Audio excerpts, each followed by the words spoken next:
ya han pasado 10 años de aquel suceso, pero lo recuerdo claramente, pues es la experiencia más aterradora que he vivido. Era mi último año en la facultad de comunicación y todo era perfecto. Y fotografía y edición era mi materia favorita, y aunque demandaba mucho de mi tiempo, me encantaba estar viviendo mi sueño de niño, ser reportero. Los proyectos finales se acercaban y uno de los que más me emocionaba era el de esa materia, pues debíamos poner en práctica todo lo que habíamos aprendido durante el semestre. Sinceramente era muy bueno en eso, siempre tenía las mejores notas, pero esta vez no sabía sobre qué hacer mi proyecto. El proyecto era en equipos y teníamos que hacer un documental en vídeo acerca de algún tema interesante y principalmente captar la esencia de algún lugar, que debía tener mucha historia que contar. Mis amigos y yo habíamos pensado en un ex museo, iba a ser increíble retratar cada detalle, pero el encargado nos dijo a última hora que nuestra propuesta había sido desacatada, así que teníamos que encontrar otro lugar.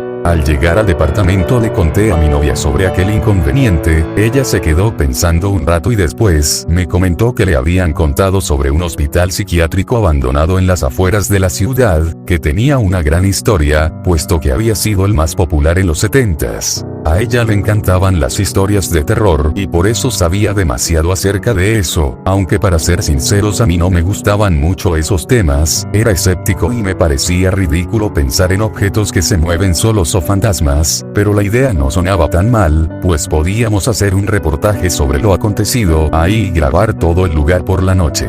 Seríamos la sensación, pues dudaba que alguien más hiciera algo así.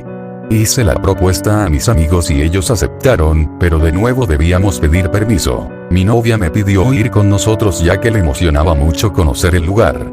Acepté con gusto e incluso le dije que podía estar en la grabación con nosotros si es que aceptaban darnos permiso y así vivir la experiencia junto conmigo. Decidimos ir al día siguiente saliendo de la universidad. Íbamos mis 3 amigos, Pedro, Juan y Jorge, mi novia Raquel y yo. Nos llevó algo de tiempo llegar hasta ahí y en el camino íbamos planeando qué decir para que nos dieran permiso, incluso llevamos un oficio de la escuela para que fuera más fácil. Yo no creía en nada de vibras, pero si pudiera describir la vibra de ese lugar, diría que era pesada y aterradora. El hospital era enorme, la pintura que alguna vez fue blanca, estaba desgastada y ahora era amarilla. Eran 3 pisos y la puerta de entrada era gigante, estaba grafiteada, seguramente por la gente que se metía y vandalizaba por la noche. Daba un aspecto espeluznante. El guardia nos recibió con desconfianza, pero después de contarle el proyecto, se portó muy amable. Aceptó que entráramos y grabemos, siempre y cuando no hiciéramos ningún daño a la propiedad, además nos dijo que él no se hacía responsable de cualquier acontecimiento extraño, porque en aquel lugar pasaban cosas muy raras. Nos empezó a dar un recorrido y nos contó acerca del lugar. Cuando entramos a la planta baja, pude sentir como la piel se me ponía chinita, pues había una vibra muy pesada, y aunque era de día se veía muy oscuro dentro, demasiado tétrico, incluso para mí. Las paredes estaban pintadas de blanco, pero se notaban manchas de lo que parecía ser sangre.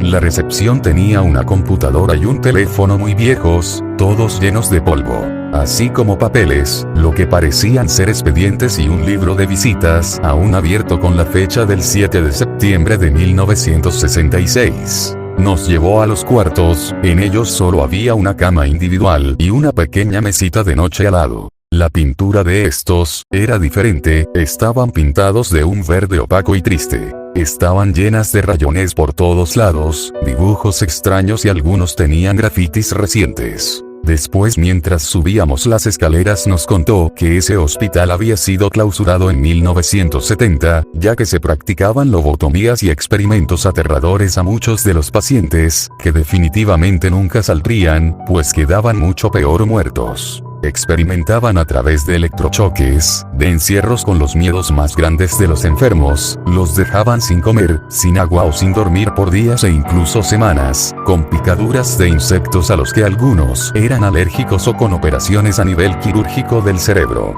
Cuando llegamos al segundo piso la tensión comenzó a crecer, en el aire se respiraba terror y desesperación, aunque nadie dijo nada, estoy seguro de que todos lo sentimos. En esa planta, había cuartos como los de abajo, muchísimos más de hecho, también estaban las duchas, los baños que aún estaban sucios, y alrededor de 10 consultorios con camillas metálicas, medicamentos e instrumentos quirúrgicos. Después de una larga hora de camino, llegamos y la verdad nos sorprendimos, cuando vimos lo grande que era el lugar. Comenzamos la grabación y el recorrido, empezamos por la parte de abajo contando lo que sabíamos del lugar. Caminábamos muy despacio y sonreíamos a la cámara, todo iba normal, hasta que llegamos al piso de arriba y pude sentir la pesadez en el aire, pues a pesar de que teníamos las linternas, la oscuridad parecía consumir la luz cada vez más y el aspecto de aquel lugar, lleno de camas vacías, de paredes llenas de sangre e instrumentos quirúrgicos resultaba horrible. Raquel nos dijo que la vibra era mala puesto que en ese lugar hubo mucho sufrimiento, desesperación y locura, provocada o normal. Ya eran las 2 de la mañana y todavía nos faltaba recorrer mucho del lugar, pero ya estábamos muy cansados, así que decidimos dormir una hora para reponernos y seguir.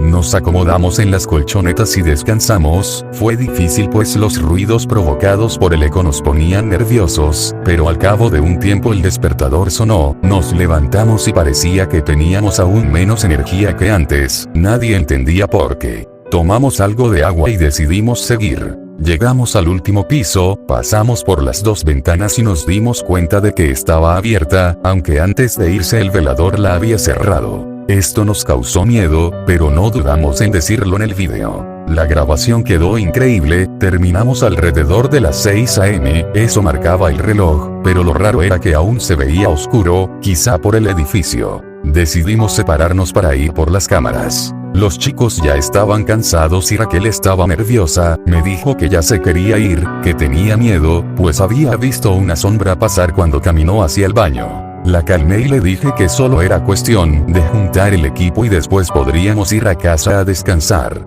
Más tranquila me dio un cálido abrazo y me ayudó a meter el equipo de grabación en la maleta. Después de una hora ya estábamos casi todos abajo, solo faltaba Raúl.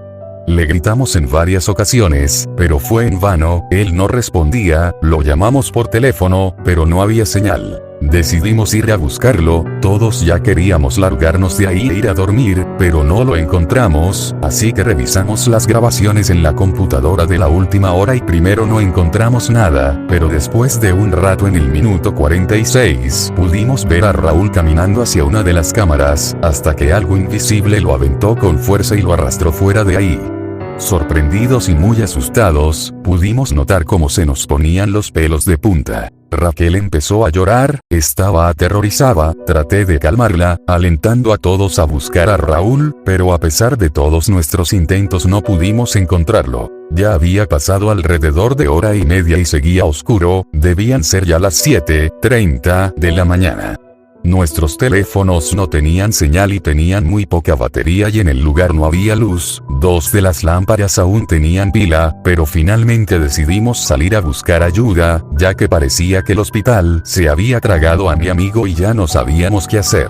Abrimos cuidadosamente la puerta llena de grafitis, esperando encontrar por fin algo de luz del día, pero lo que vimos nos heló la sangre por completo, pues al otro lado de la puerta había otro pasillo, no la salida. Aunque habíamos jurado que esa era la puerta, era la única con esos dibujos. No podíamos creerlo, habían más y más pasillos, pero seguimos adelante, pensamos que quizá el miedo y el sueño nos estaban haciendo una mala jugada, que la puerta estaría más adelante, pero no la encontramos. Al pasar por uno de los cuartos, vimos una silla de ruedas ya muy vieja, seguimos sin hacer caso, pero algo nos hizo voltear, la silla había salido de la habitación y estaba atrás de nosotros moviéndose lentamente. El cuerpo nos temblaba y la boca se nos abrió involuntariamente. Se sentía mucho más frío en el lugar y la luz era muy poca. Salimos corriendo de aquel pasillo hasta llegar a lo que parecían las tuberías del hospital, donde seguimos buscando a nuestro amigo, pero era inútil. Todo olía a humedad y a podrido, pero continuamos ya que pensamos que sería la única salida. Era como estar en un laberinto, ya habían pasado horas y la salida parecía no existir. Nuestros relojes marcaban las 10 pero seguía sin amanecer. Seguimos caminando y nos alegramos al ver una puerta a unos cuantos kilómetros, era de metal, ya oxidado por los años y en donde se supone que iría un candado no había nada, así que podíamos entrar. Al llegar a la puerta la abrimos lentamente y con un solo ojo me asomé, pues no sabíamos que nos encontraríamos. Pedía con todo mi corazón que fuera la salida, pero lo que vi ahí me traumó para siempre. El cuarto era grande, estaba pintado de un color azul claro, la atmósfera era triste y oscura, en medio había una cama metálica con una mujer en ella y un hombre con la cabeza agachada, que por el uniforme supe que era médico, estaba sacando su cerebro poco a poco. No pude evitar soltar un grito, y en ese momento el hombre volteó, su cara estaba muy pálida y sus cuencas estaban vacías, de su boca salía sangre y se veía muy enojado. A pesar de eso, pude reconocerlo, era quien nos había dicho el velador, que fue el director del hospital. Corrió hacia nosotros, pero rápidamente cerramos la puerta. Avanzamos hacia el otro lado y llegamos al mismo lugar, con la puerta llena de grafitis. Sin pensarlo la abrimos nuevamente con el temor de encontrar otro pasillo, pero esta vez sí era la salida, el sol tocaba nuestra cara y la luz iluminaba nuestros ojos. Aliviados fuimos hasta el auto, nuestros corazones latían como nunca. Después de ese horrible acontecimiento algo cambió en nosotros, pues fue como estar en el mismísimo infierno. Siempre pienso en lo que hubiera pasado si al abrir la puerta siguiera sin ser la salida y escalofríos recorren mi cuerpo. Nadie nos cree todo lo que sucedió aquella noche, pero tampoco se explican dónde está Raúl. Aún esperamos que vuelva, aún esperamos que encuentre la salida. En estos lugares habían fotos de los médicos así como certificados colgados en las paredes. Pudimos notar que la foto de un médico en particular se repetía en varias ocasiones. Cuando le preguntamos al guardia nos dijo que aquel hombre había sido el director del lugar y que era quien practicaba los experimentos y las operaciones. En este tipo de hospitales no hay muchas ventanas, nos explicó, pues podía darse el caso de suicidios. Solo existían dos muy grandes y nos contó que todas las noches las cerraba y amanecían abiertas. Al finalizar, nos dijo que el recorrido lo podíamos hacer al día siguiente, podíamos grabar, ya que era su noche libre y nadie los molestaría, además nos iba a prestar unas colchonetas, por si queríamos dormir y listo, teníamos lo que podía ser el mejor reportaje de la carrera, una experiencia increíble y aterradora. De regreso todos estábamos muy emocionados, nos organizamos con lo que llevaríamos, cámaras que instalaríamos en el lugar, micrófonos y por supuesto comida. Al siguiente día, Raquel me ayudaba a preparar lo necesario, se nos había hecho algo tarde, pues habíamos ido al cine y a comer algo, así que íbamos con prisa. Mis amigos llegaron por nosotros y nos fuimos, íbamos muy felices, porque ese sería el pase a no hacer el servicio social y a buenas notas en nuestra materia favorita. Llegamos y el velador ya nos estaba esperando, eran las 11 de la noche, nos recibió con gusto y se puso contento cuando le dimos la comida que le habíamos comprado. Nos acompañó a instalar las cámaras y no voy a negar que todo se veía muchísimo más aterrador de noche. Por un momento tuve el impulso de salir corriendo, pero no quise verme como un cobarde, aunque después de todo supe que todos ahí sentían lo mismo y me arrepiento de no habernos ido. Instalamos todo, cenamos, nos deseó buena suerte y se fue a su casa. El lugar era muy grande y habían 1000 puertas, así que nos recordó que la única puerta de entrada y salida era la que estaba llena de grafitis.